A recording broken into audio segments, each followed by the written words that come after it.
Sorry, I forgot to unmute my mic before my stream crashed. I don't know why this shit happens so much more now. I get like one stream where shit works right and then back to bullshit.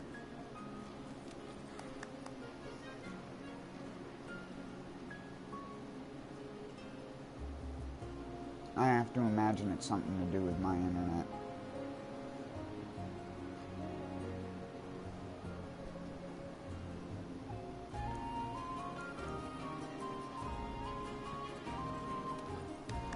Stop!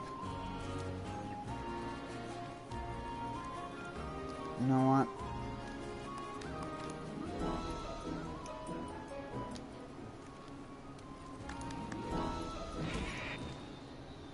Go away. I'm sick of fucking accidentally clicking on you.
Why does nothing ever come loaded in when you change?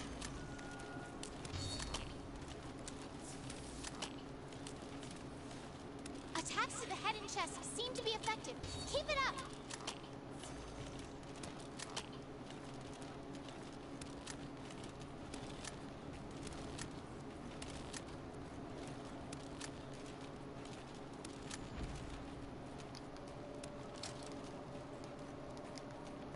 Oh yeah, hitching post.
Son of a full body fucking hitbox.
Sometimes I don't expect to get...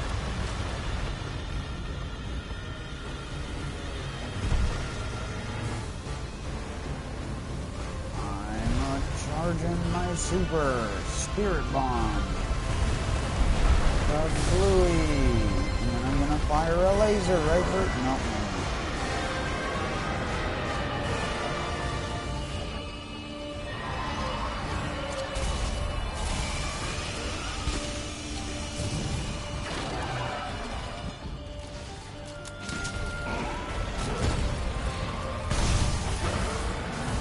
Fucking Dumbo.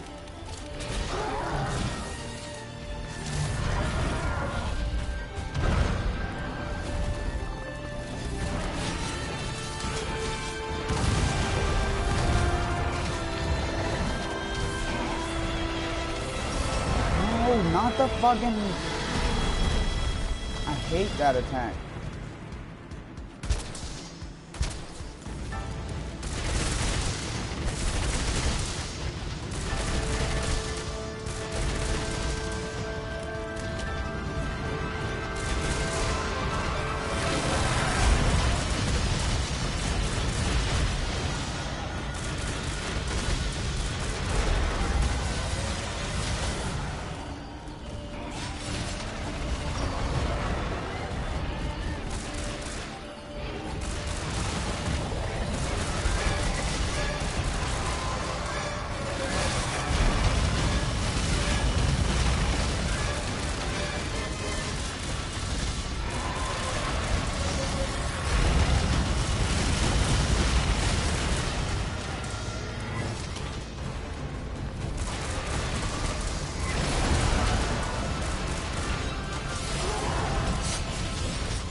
Oh my fucking word.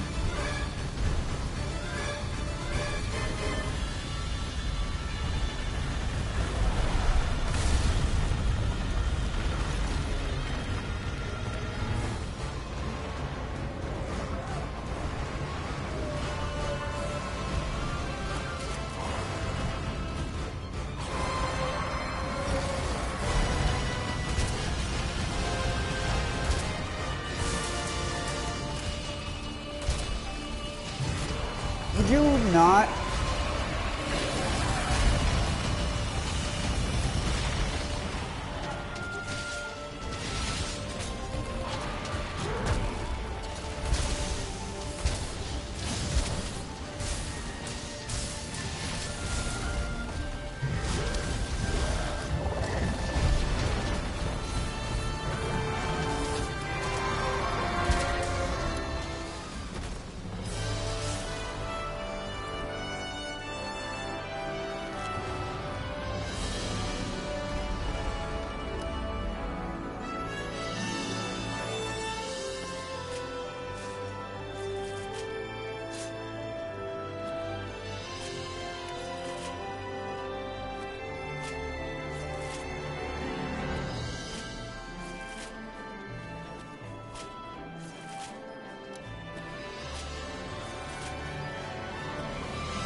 Holy fuck, I am so annoyed at this thing right now.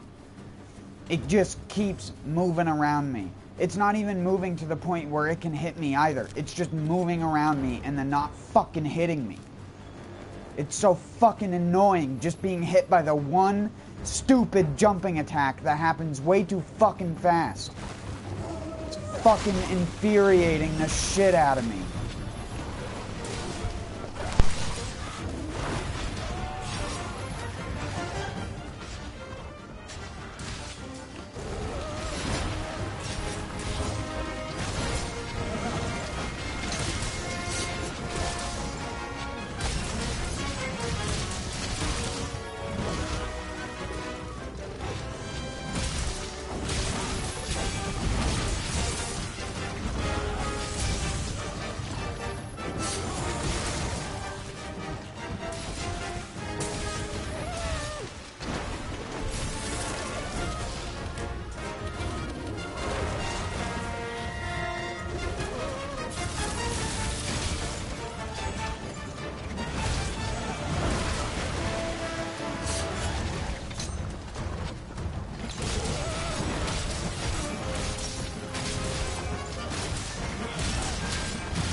Holy fuck. And this guy with the glaive needing to walk 30 feet away to fucking heal is not fucking helping either.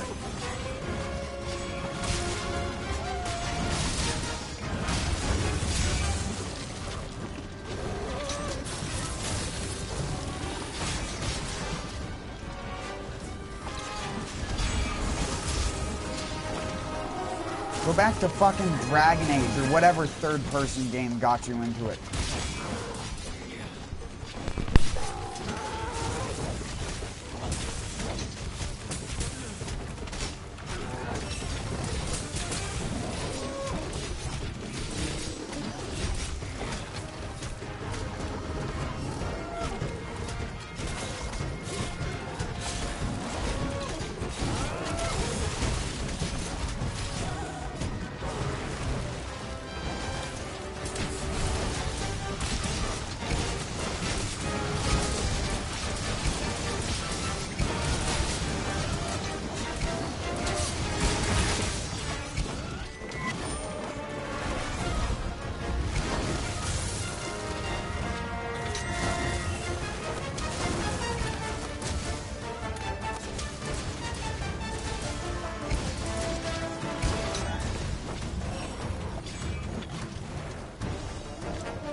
Sorry I am late. YouTube just notified me about you just now. Yeah. YouTube's been super fucky. Did you have any problems streaming earlier? Also, sorry, I left my mic muted on accident earlier. I didn't mean to. I actually answered the questions. And during that entire fight with Namiel, I was commenting on how Namiel uses really old sound effects. And I've talked about it before, but Namiel's sound effects are literally from like 15 to 20 years ago. And I wish I was joking, but there's like, of course I'm not fighting her now, so I can't point out which specific ones. But like I was saying the other day, one of them is it makes the Shiggurath noise from Borderlands the pre-sequel. The noise is the same noise that Shigguraths make when they spawn. No, but then again I only streamed for like an hour.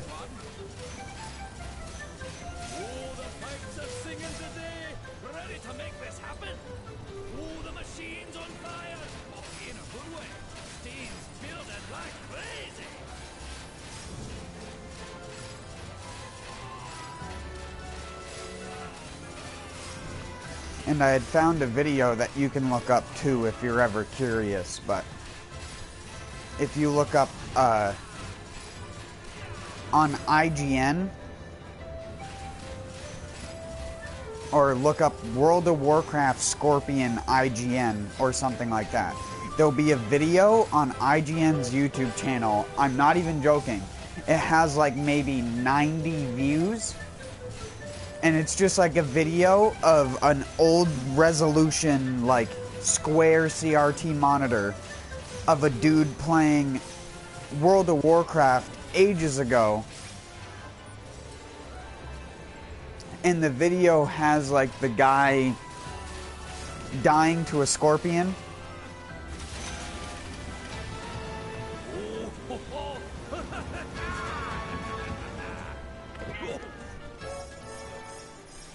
But if you watch that video, you'll hear the sound effect that Namiel uses on her charging attack that she does.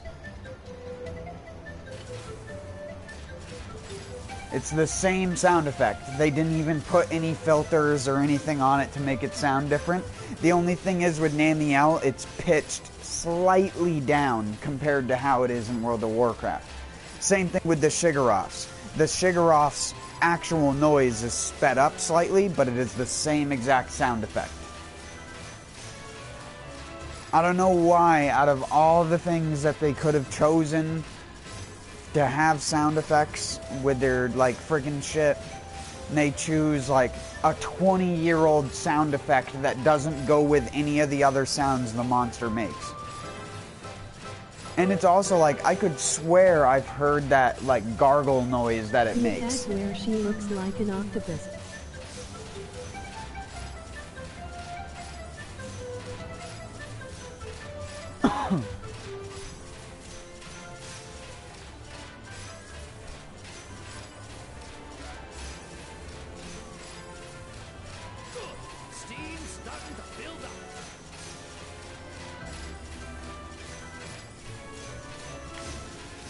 One of the things I had said was,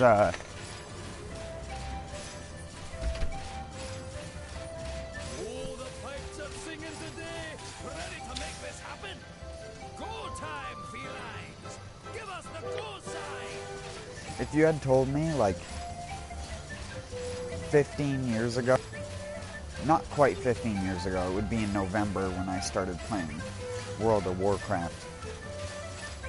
I only started playing, like, I think like a half a year after the game had already was already out. But that's not important. I was like, if you had gone back to that time when I was a kid playing that game, and you had told me, oh yeah, 15 years later, you're gonna play another game that's gonna have the same sound effect as that scorpion you're fighting, I would have been like, nah, dude. You're fucking shitting me. Even if the guy was from the future and had a button where he could click through time, I wouldn't believe him.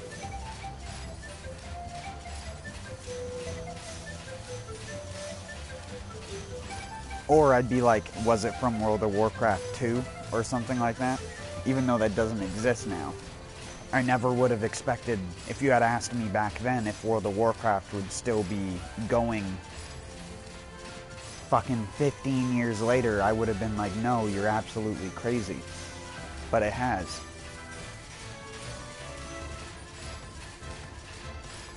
To the point where they're re-releasing, well, they already did release it. They've re-released the version of World of Warcraft that I like, but it's not the same. It's not the same because the people aren't the same. People aren't uneducated, unskilled, and unfamiliar with the games anymore. People who have never played World of Warcraft could play retail World of Warcraft and be completely, like, baffled by all the skills and abilities. You play classic WoW and you won't have more than 5 abilities until you're like level 10. Maybe not even. I think level 10 is when you get to tame a pet as a hunter. Fuck, you used to have to be level 40 to get a mount. Now you can start with one at level 1. It's a completely different fucking game. It's also a different game in the sense people know what to look for. People know what the best stuff is because people have been playing on private servers.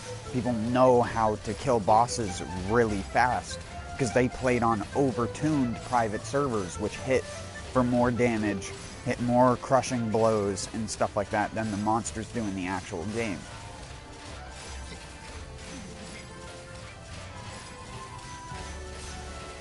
It was kind of funny because back when vanilla was actually relevant, they released a content update for the game that was for a raid called Encourage. And this raid, if you're unfamiliar with the game entirely, this raid required everyone on the server to contribute materials towards opening this gate. And whoever had the scepter and got to open the actual box on the inside of Encourage first got a unique mount to them exclusively. No one else could get it. And it was called the Black Kiraji Battle Tank. And it was basically a beetle. It was like a beetle that had wings and stuff on it, but it couldn't fly. It was just one of those things where it was like, once a person had it on a server, there was no way to get another one. So that one person had that mount forever. They actually, when the expansion came out after vanilla, when Burning Crusade came out, that mount was in the game and it had wings, but it couldn't fly, even though flying mounts were introduced. So they patched the game for the, I think they had 100 realms or something back then. Or like, probably even less than that, probably like 30 to 40 realms. Meaning that there were only that many of that mount that existed, and that's like, if all the players who had that mount were still even playing the game at that point.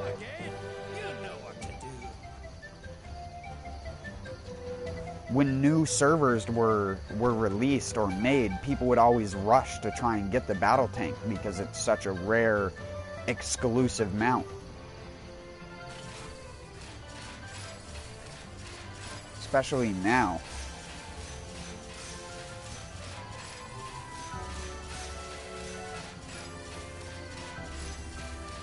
There were things like that in that video game that made it very sought after to not only play, but just to contribute and do that kind of stuff, even if you weren't the person that was expecting to get whatever it was.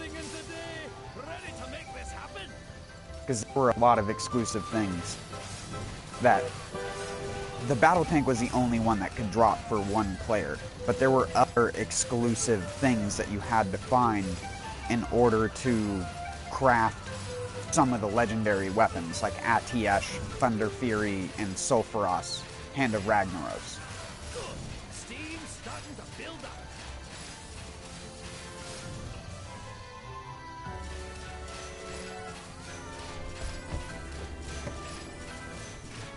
Thunder Fury, Blessed Blade of the Windseeker, is one of the ones that has an incredibly long quest chain. And if you are ever interested in learning about very convoluted stuff that you used to have to do back in that MMO, that most of it required you to have a group of people, so those group of people had to be alright with you being the one that got it.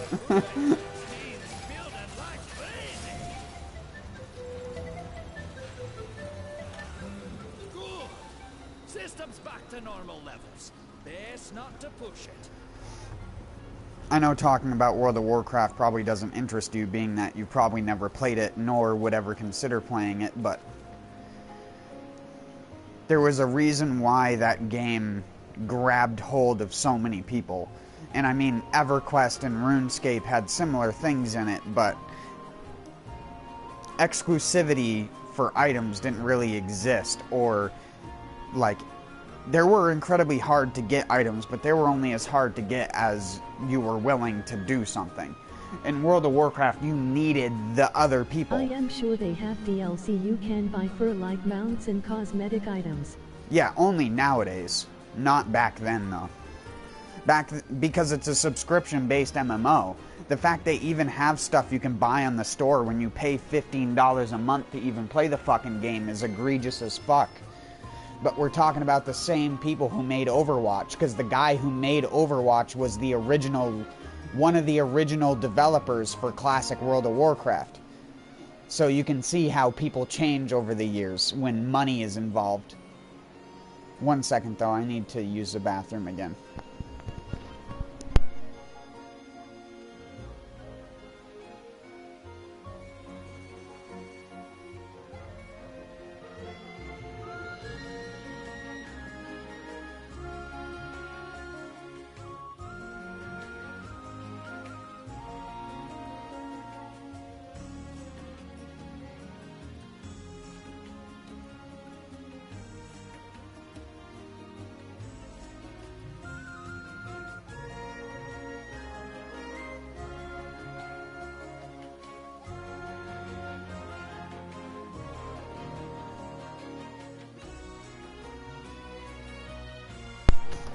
Sorry, it's not even like I'm actually going to the bathroom. I just keep going in to splash water on one of my eyes that have been bothering me for the past couple of days.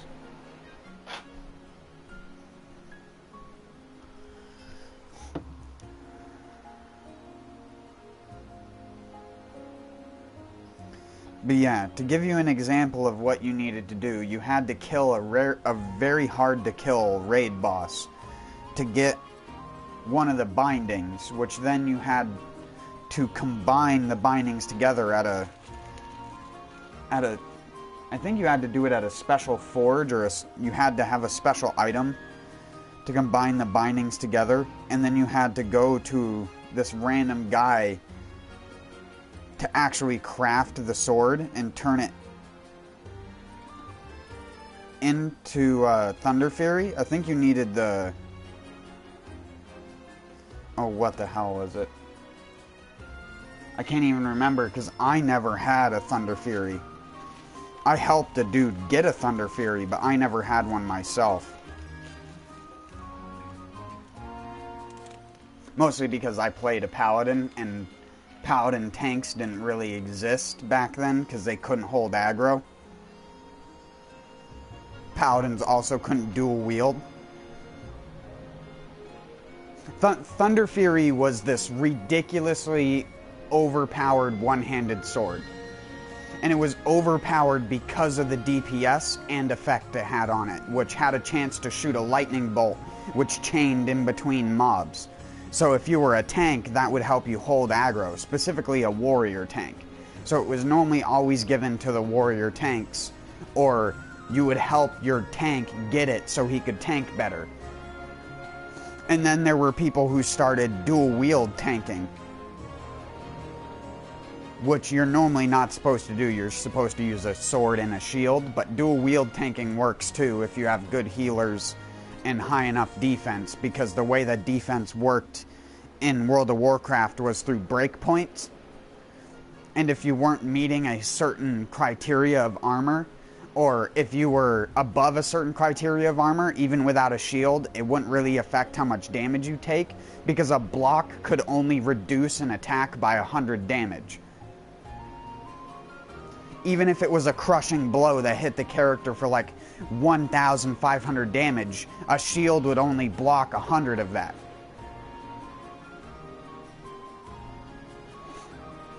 So a lot of the time it was useless to use a shield for a good portion of mobbing. For just killing normal mobs. For certain bosses, you still wanted to put a shield on, just because you could activate revenge better that way. But you could also activate revenge with just a dual wield. Revenge was basically an attack that only procced when you parried or blocked or dodged an attack. And you could hit them back instantly with an attack that didn't share cooldown with any of your other moves.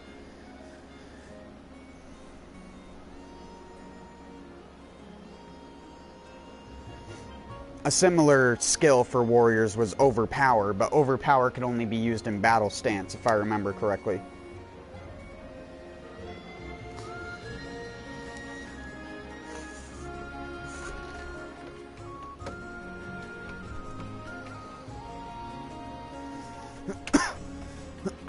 Another thing you could do in Classic WoW that you can't do in the retail version of the game, at least not to the extent you could in the older games, was make macros.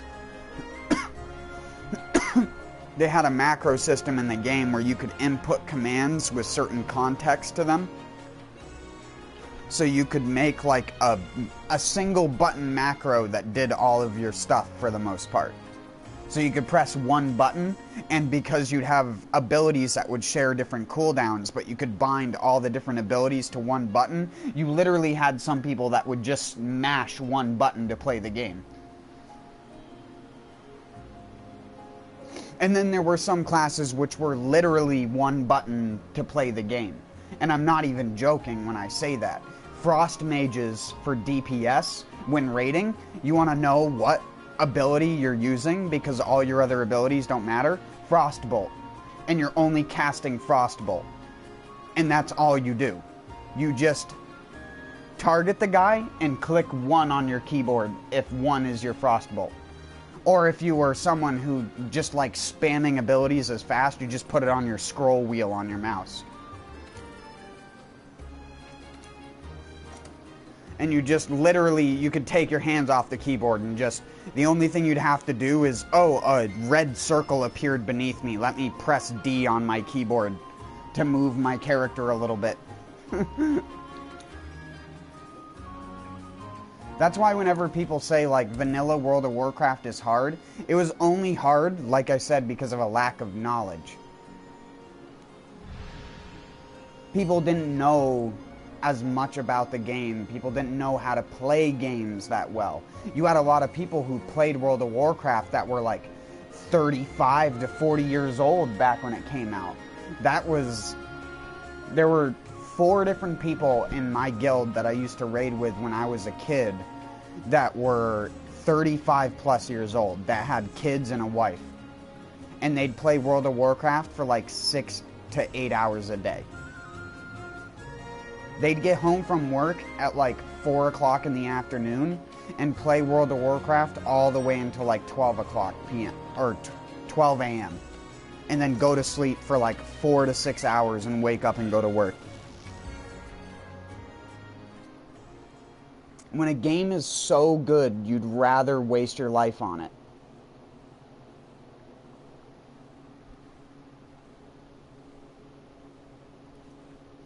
There was one thing that World of Warcraft changed in you. It made you never want to take a sick day on a Tuesday, because it meant you had nothing you could do. Because Tuesday is when they did round maintenance, and round maintenance lasted for like 2 to 3 hours, and it was in the morning. We've only explored a tiny fraction of the continent. The new world's huge. Who knows what else is out there? Wait, did I do Valhazak? Oh no, I was like, shit. I didn't want to fight Valhazak. I don't have a gas build made yet.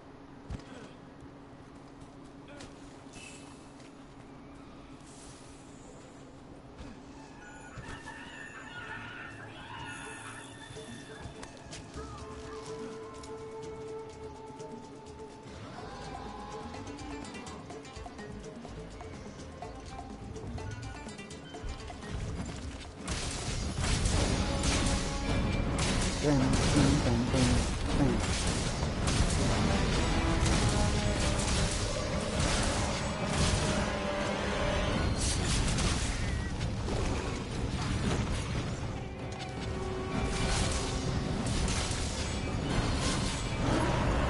Oh, you're already zoning?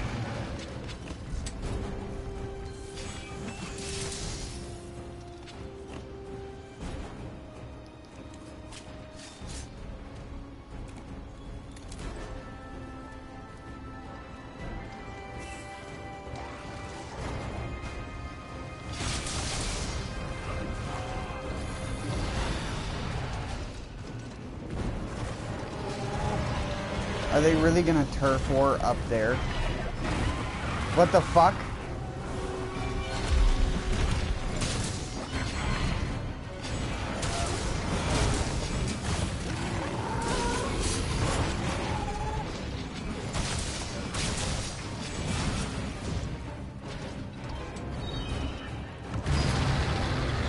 Oh shit. Can roll the roar part of it, but not the damage part, apparently. Why did Axelot ship for just one game?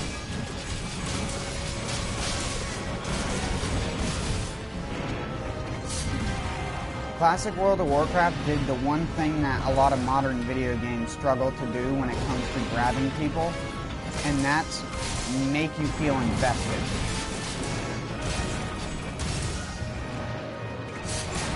Because your server mattered, your name mattered. If you were known for doing something, people on that server would know.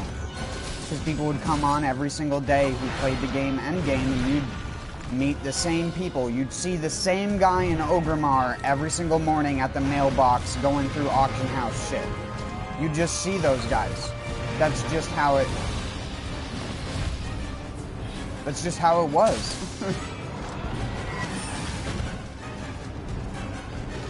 And you could be like me when I was a kid and just frickin' lie to people about your frickin' person, your actual person, because it didn't matter.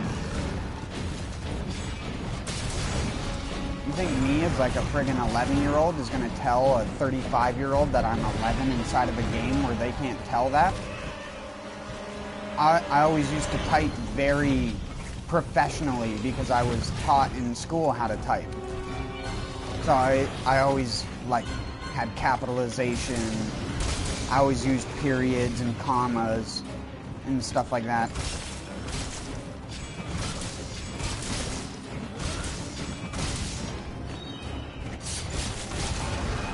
And then when they finally had me like go on the vent servers and I would talk, I always talked about how I used to have one of those little stand-up microphones. Like one of those old shitty HP microphones. And I'd put like a friggin' sock over it because if I didn't, it would just sound like with every word that I'd say. And I'd also talk deeply and softly, so people just thought that that was my tone of voice. I just talk like this, pretty much. It was weird.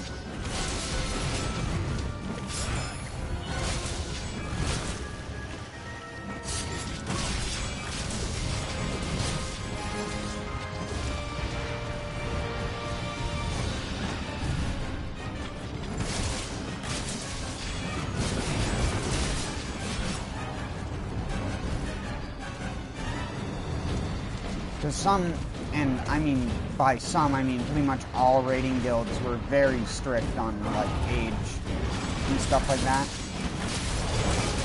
Some of them even required you to give actual personal details.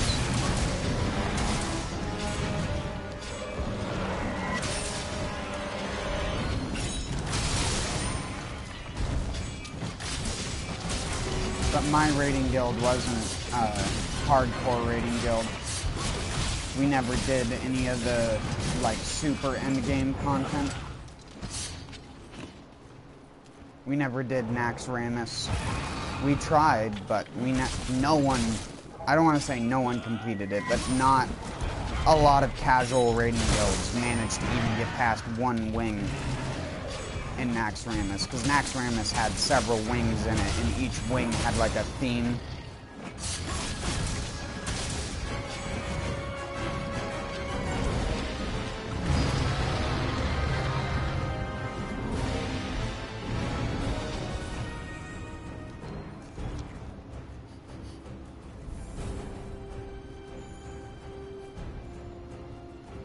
We did do all of Molten Core and most of Encourage outside of I always call him Seathun. It's Cthulhu. But yeah, he's a giant eyeball. When that guy came out, it was actually impossible to beat him with the gear that was in the game and with the way that people's internet lagged slightly. No one had like a perfect connection to the game back then, so doing a 40-man raid where you had to get 40 individual people connected over the internet, not only together in the same group, but also together in that they're working together and they're not compromising the raid because they're standing in a damage pool when they should have moved because they're not paying attention, and their game's running at like 12 FPS because there's 40 people spamming particle effects around them in the vicinity, and you're on like a freaking shitty Dell computer from like 2005 that you had to buy new RAM just to play World of Warcraft on because your computer didn't have enough RAM to even run the game.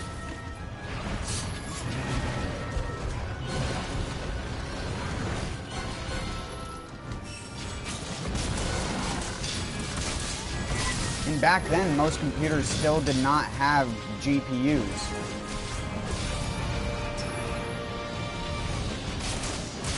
They just had a CPU with built-in integrated graphics processing.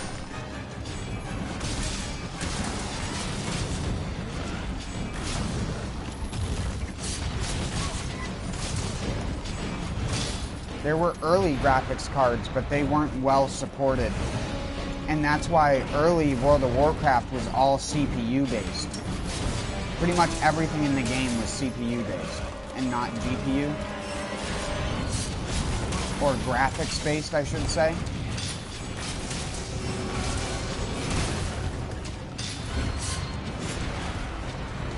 If you ran old classic World of Warcraft with an updated thing for like modern CPUs, the game would run so well that it probably wouldn't even use more than 5 to 10% of your CPU, and you wouldn't even need a GPU. Just because we have so much more processor speed now. Like I said, the game used to run, for most people, unless you were out in like the world where there was almost 0 people and 0 mobs, your game ran sub 30 FPS. If you were in a major city like Orgrimmar or Stormwind, oh, it was easily 15, 10 FPS if you weren't looking straight at the ground. You'd have to like pull a Dark Souls Blighttown. That was the first game, when I played Dark Souls on Xbox 360, that was the first game that made me have that weird World of Warcraft feeling again. Because when I was in Blighttown for the first time, the game runs so shit, you tilt the camera down like this to make the game run better, so you can actually go through the swamp faster.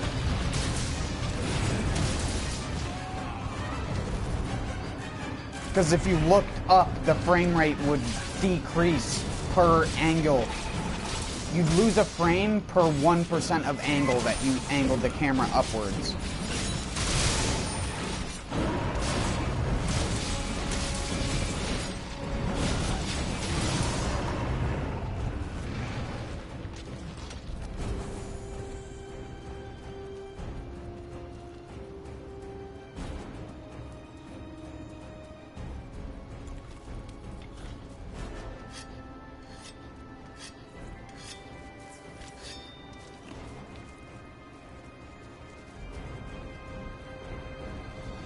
It's part of the reason why I'm so tolerant of frame drops and weird shit like that, because that used to be my life. Was a game that never ran good. And once I finally had stuff that ran it good, the game had gotten so shit that I stopped playing it. And then I just had this like 2008 era gaming computer that wasn't good enough to run modern games, but could only run World of Warcraft and other like Blizzard titles like Diablo and stuff like that. Torchlight.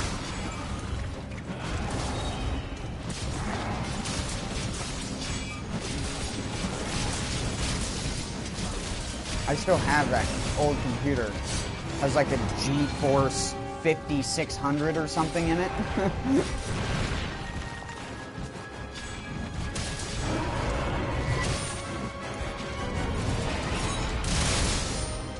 It has less graphic processing power than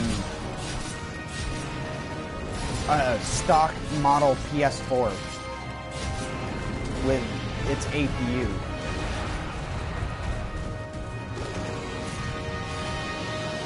I think the stock model GPU in a PS4 is like 1.6 teraflops or something like that.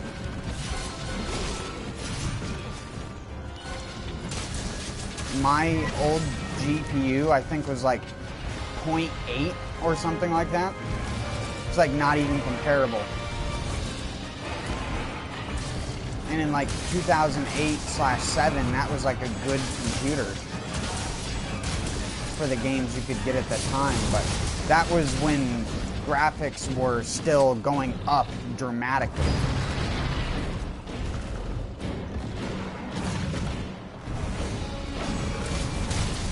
You could also run like TF2 on that computer at like 60 FPS, which not a lot of computers could do when TF2 came out.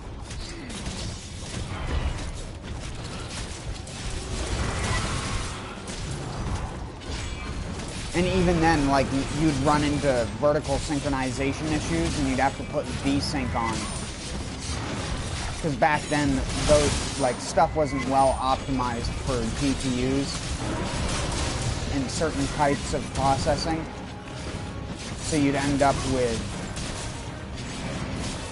weird shit that would be outputted onto the monitor without having certain settings turned off, or other things, or making sure that you had the right version of DirectX installed, because computers didn't used to do that by default. Your Windows computer didn't used to install DirectX of the proper version by itself like it does now.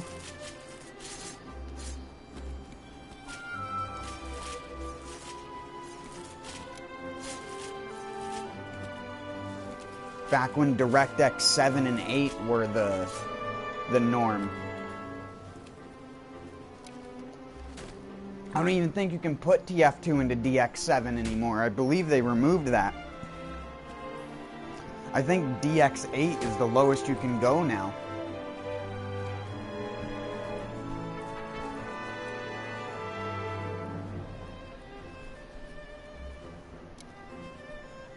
I don't even know if they support 8 even. Because we're at like DX12 now, or DX13. I think it's DX12.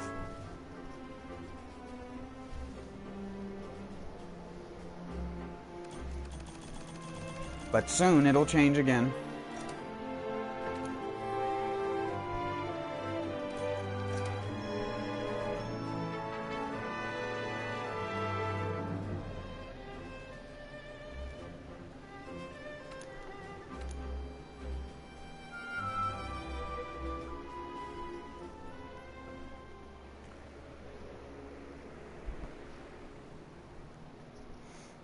But going back to my World of Warcraft miniature rant, one of the things that made me lose interest in that game was the fact that every single expansion made the previous expansion irrelevant. And by irrelevant, I mean irrelevant. Like, your max top tier gear would be outmatched by basically a green from the next zone. Like, you'd get 2 zones into the new expansion, and the green gear would have better stats than your current purple and or legendary gear, because they stopped making good legendaries for a while.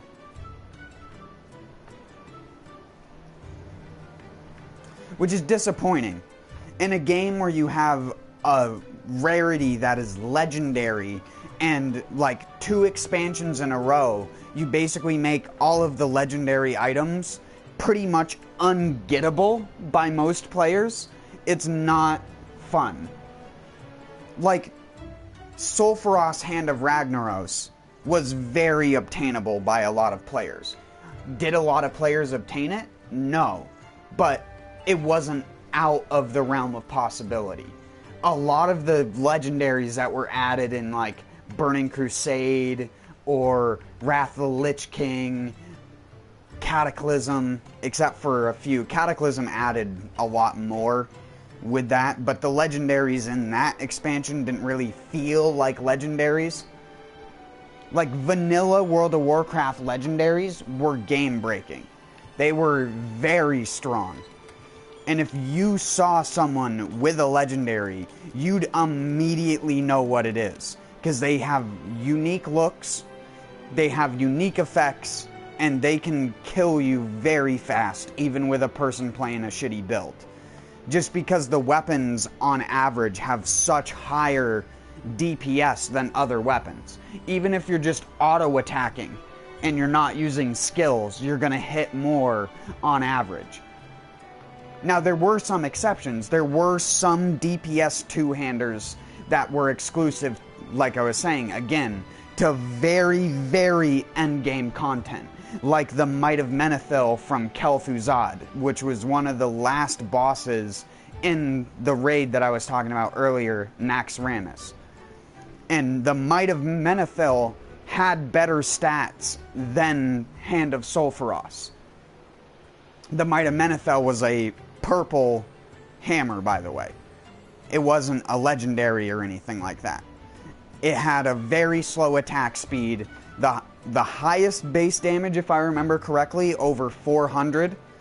And having that weapon alone, it was a stature. Just because it's not that the weapon was legendary, but it basically deserved to be one. Because you had to get through the hardest content that only, I think, like 50 or 60 guilds cleared in the original vanilla World of Warcraft. If you don't count all the bullshit private servers and stuff, because then it's thousands. But the original Naxxramas released in the original vanilla World of Warcraft wasn't cleared by that many people. And when I say like 50 groups of people, that's 50 groups of 40 people in a game that you probably knew. It was known for having millions of fucking players. In fact, that was their advertisement campaign for like 5 to 6 years, was over 8.2 million people subscribed, or whatever. So you had, that's like less than 1%, like 0.1% of people got to see that weapon even drop in the game.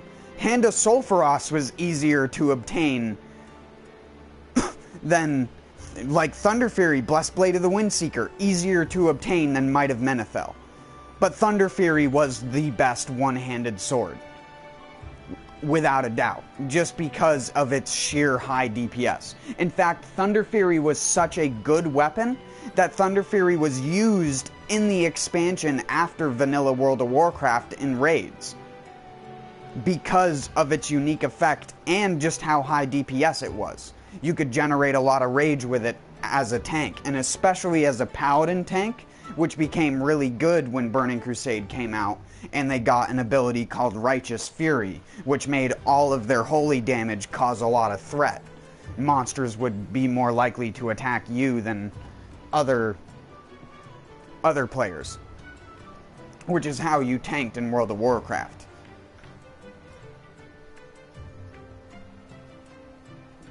And I know, again, probably doesn't really interest someone who's never going to play the game a whole lot, but there was something unique about vanilla World of Warcraft. That, like I tell everyone, them re-releasing Classic WoW does not bring back the uniqueness. Because the uniqueness was, the internet was weird, there wasn't a lot of places to look stuff up, you only saw stuff in the game or by talking to other people who knew stuff and knew where to go on the internet to find shit. Because back then it was just like frickin'...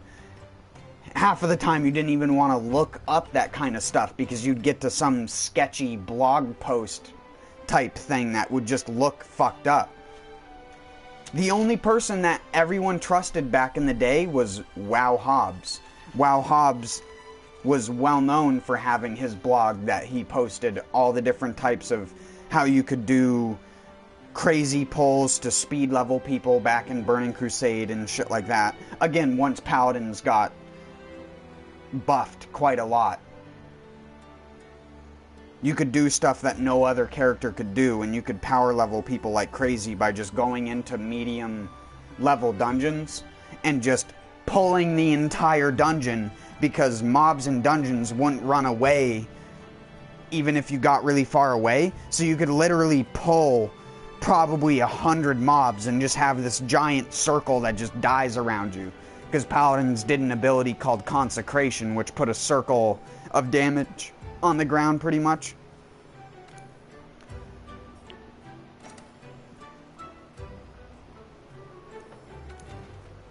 But again, you can't recapture that feeling.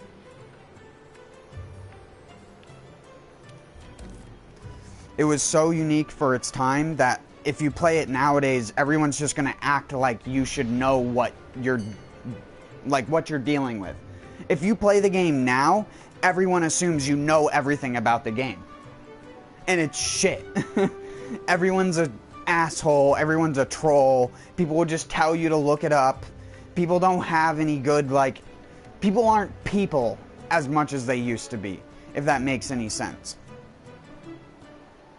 It's reflected by the modern version of World of Warcraft. The modern version of World of Warcraft is the epitome of what society has become.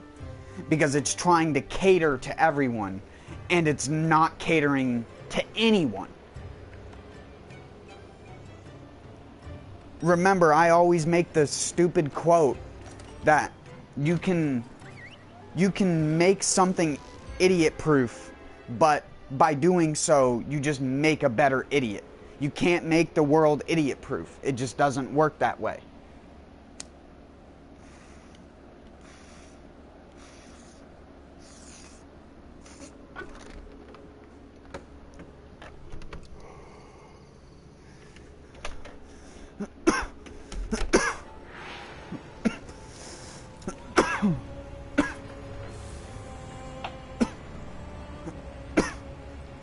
Sorry.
Stop!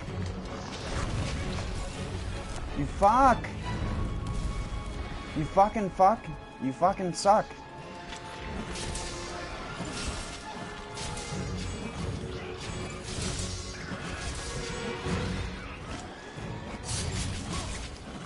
That's what you get, you dumb bird. Get over here, Dodogama! I want to put him into a wall! Come on! Come on! Alright, buddy, your days are numbered.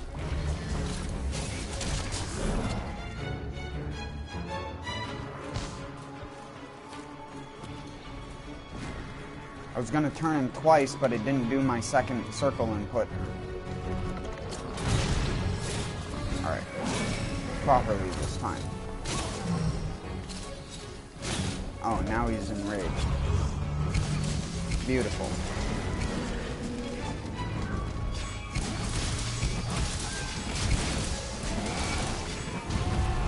Son of a bitch, dude.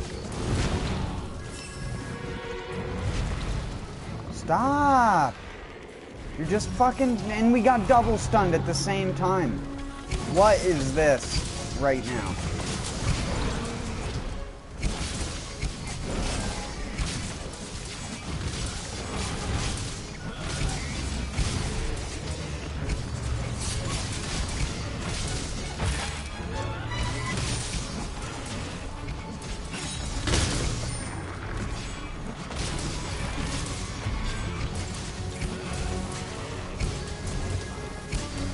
Stop, I'm about to explode.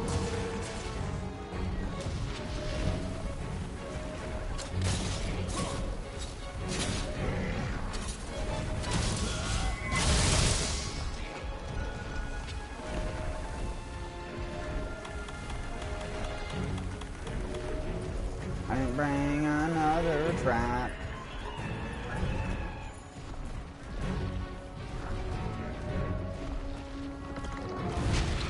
Trap him? You're out.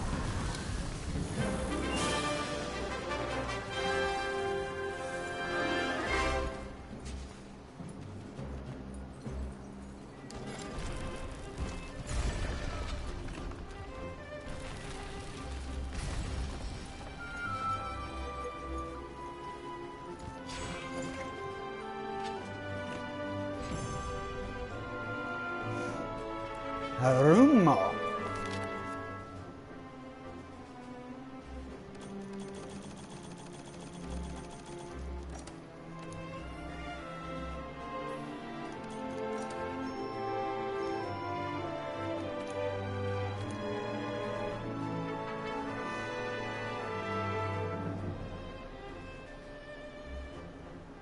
Man, I'm so used to hunts taking like friggin' 15 to 30 minutes that killing something in less than like 8 minutes is just like, whoa, dude. And I thought we were doing bad. You see how many times I got hit?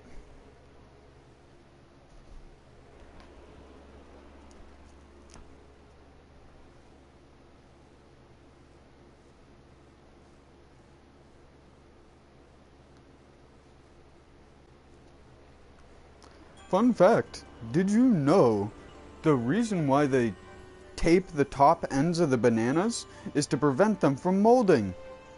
The more you know.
Divine Surge? What the fuck?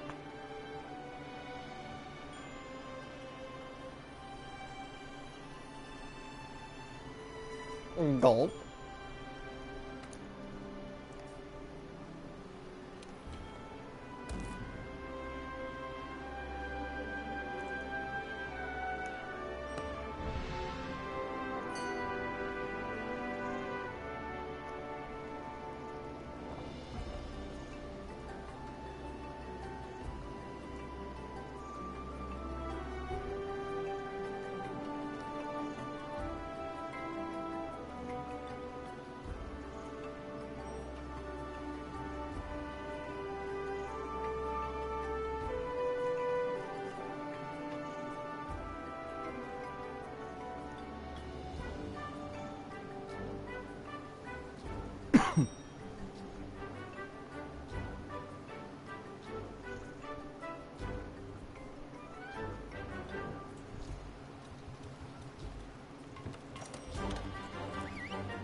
Dunkle dunk dunk dunkle dunk dunk dunk dunkle dunk dunkle dunk da dunk dunk.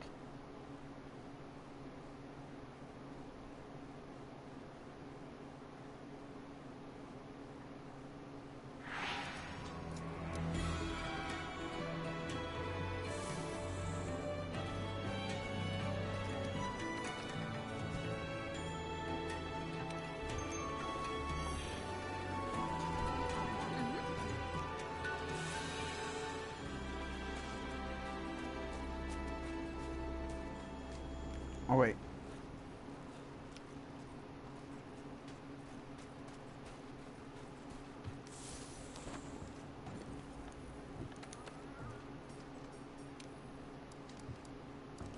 LOL.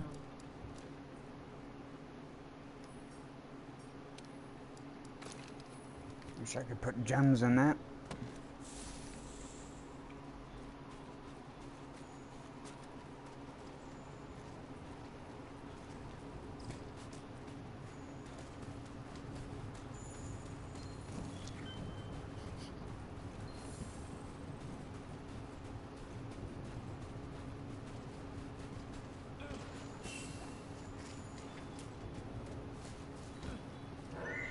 Don't. There's some great gifs of people jumping down to fight a Kieran.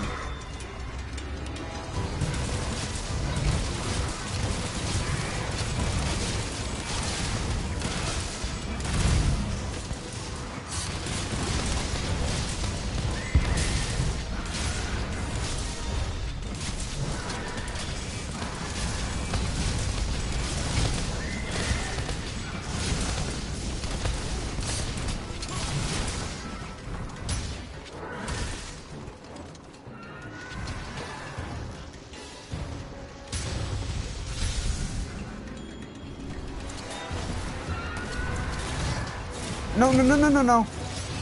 Holy shit, how did that work?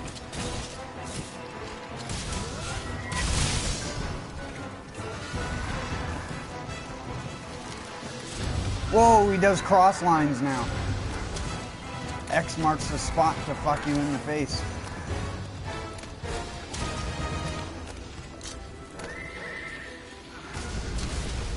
Ooh, get evaporated. You just got evaporated.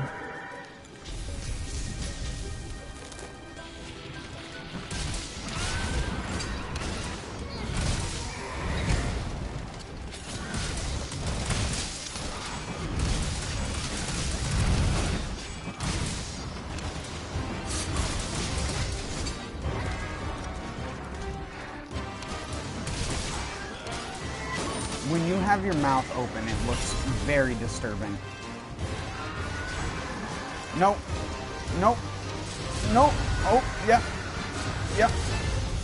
Yep. Cornrows. His attacks paralyze now instead of just stunning. They always paralyze. What are you on about?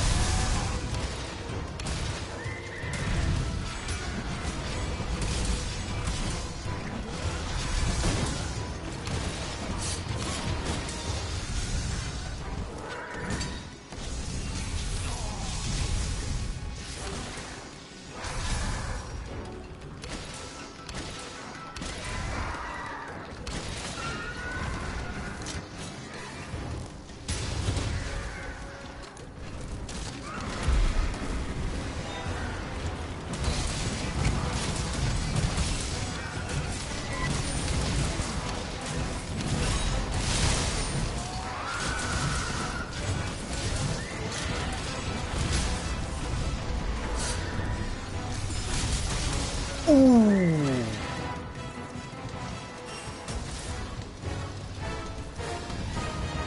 Get sauced on, Kieran. Oh. He's like, boy, you want the sauce?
get denominated upon.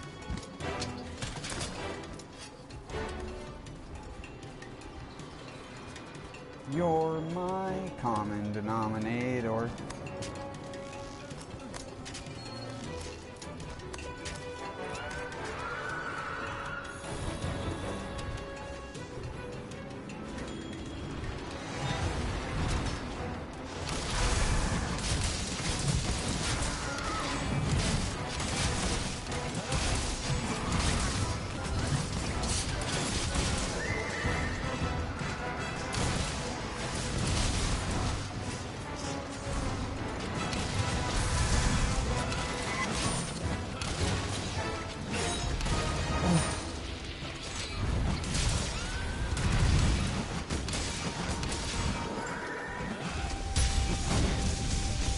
No, I backed into it.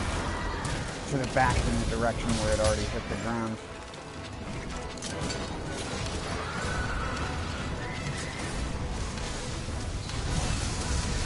Holy moly.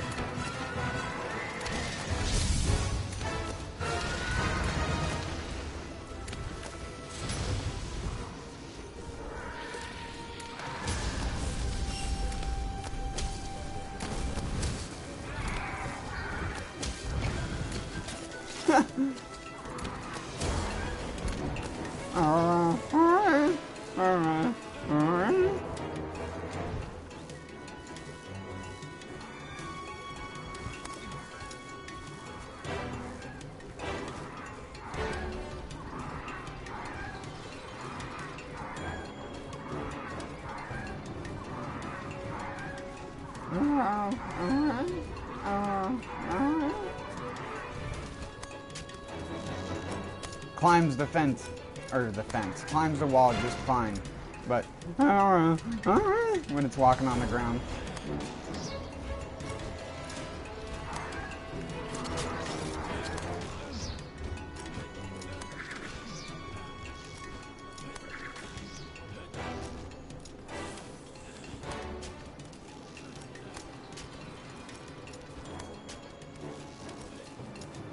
Too fast, too furious.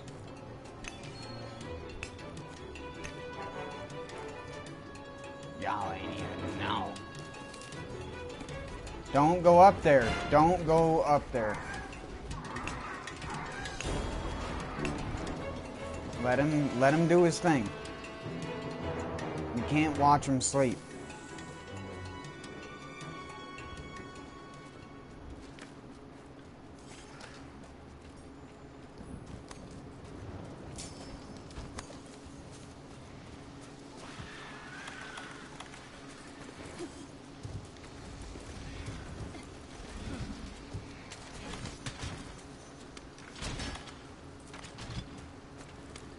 Pappy?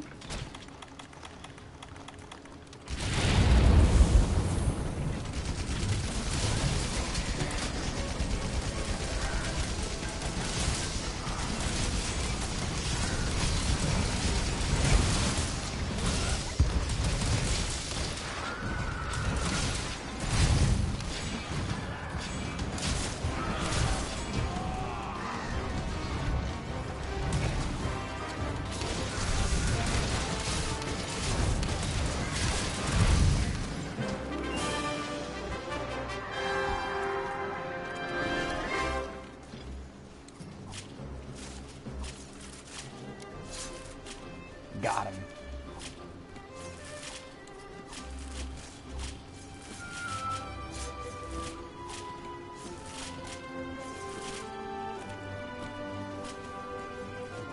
Easy. Not even close.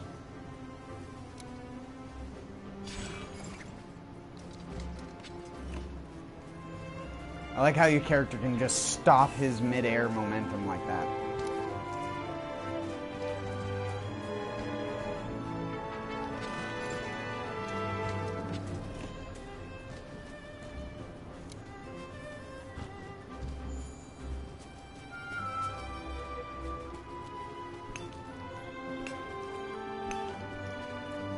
Look at how far I made it.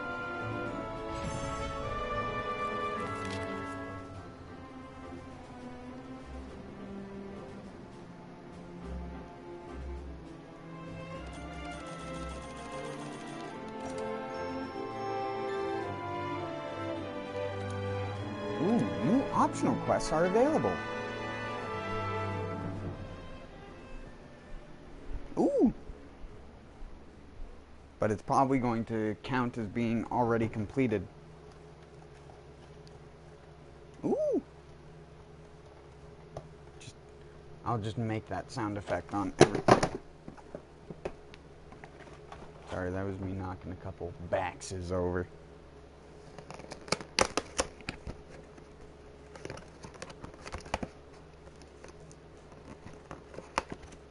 Couple of baxes, you know what I mean?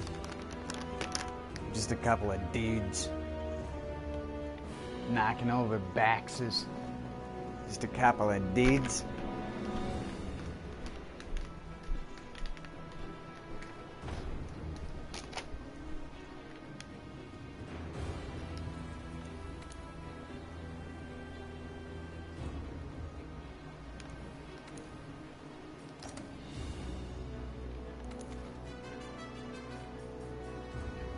Hymn of moon and sun.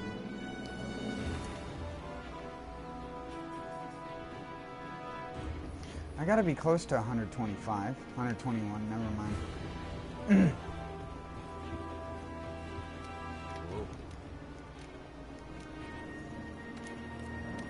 Whoops.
Why does this keep getting moved over there?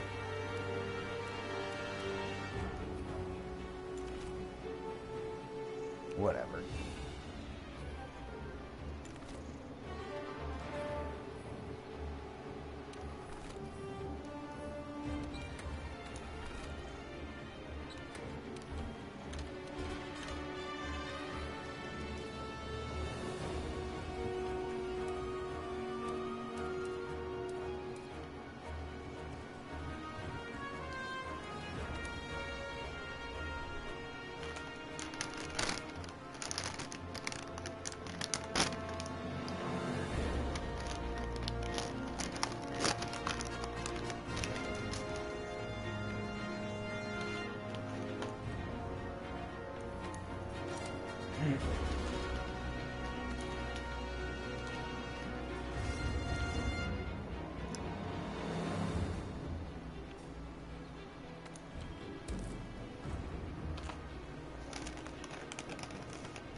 gobbler.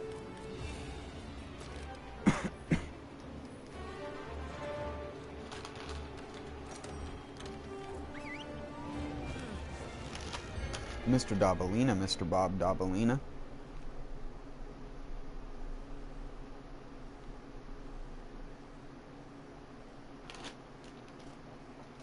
Mr. Dabalina, Mr. Bob Dabalina.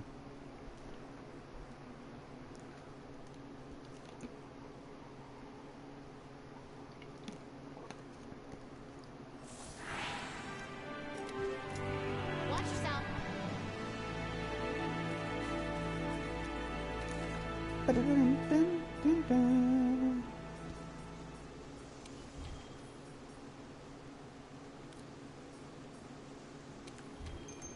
Yeah, I'm feeling that. And I didn't get any of the stuff. That's why you use a voucher, kiddo.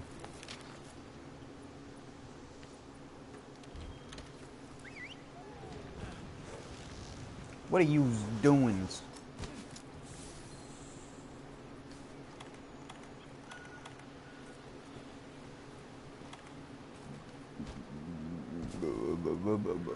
I want to see what it looks like when you break his face.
No, I couldn't foresight it.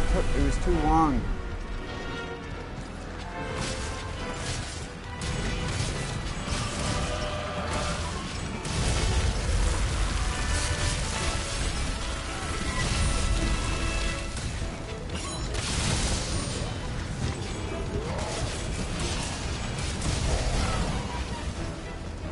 You think he's immune to poison?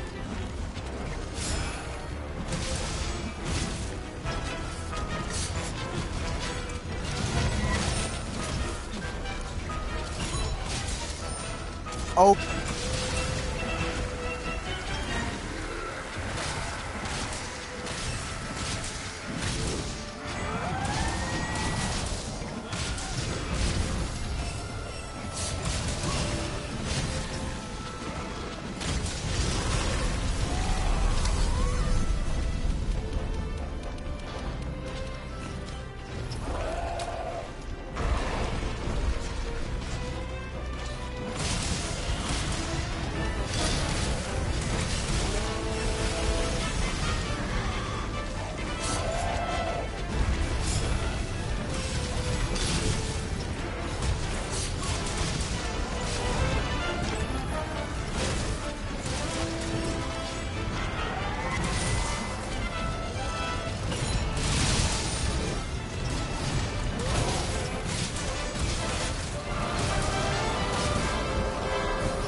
What the fuck is that?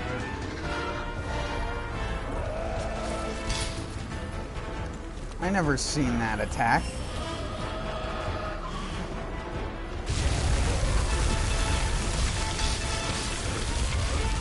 And the 2 times I fought this guy before this time, I'd never seen that fucking attack.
I hate that monsters can do that with their shitty hitboxes.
Stop.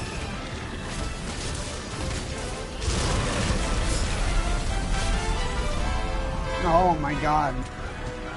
Yeah, it's like Arch-Tempered Valhazak.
This hunting horn user has 0 buffs up, including self-improvement.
Damn it.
Of course.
What the fuck was that? Instant acid bullshit.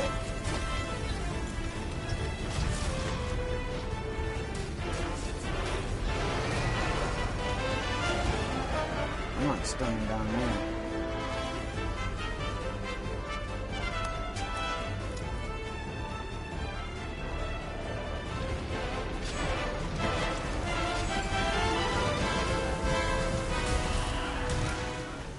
Oh.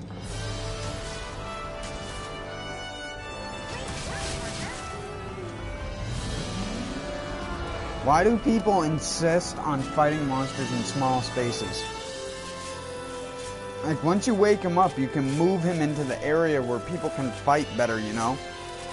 And not be waist deep in water and be moving slower, which is exactly what the developers wanted. See, those are the type of people that would find World of Warcraft difficult.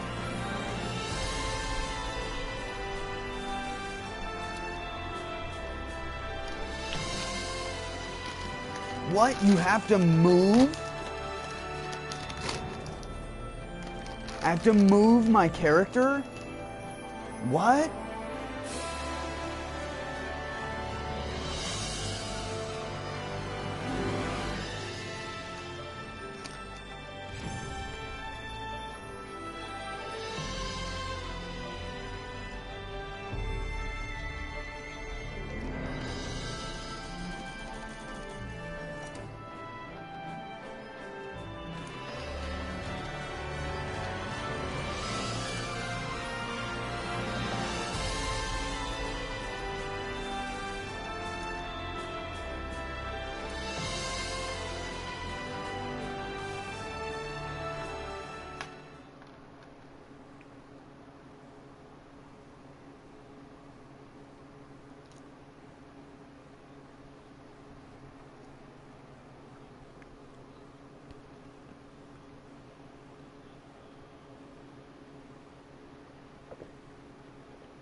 How you doing?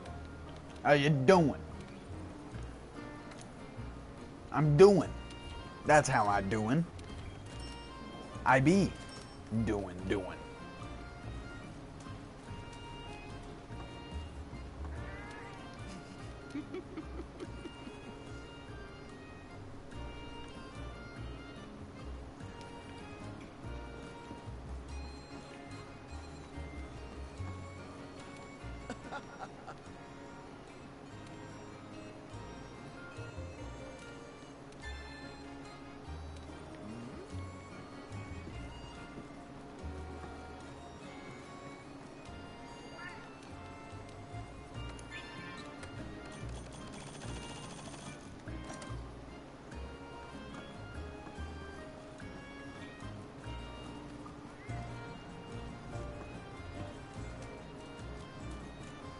Alright.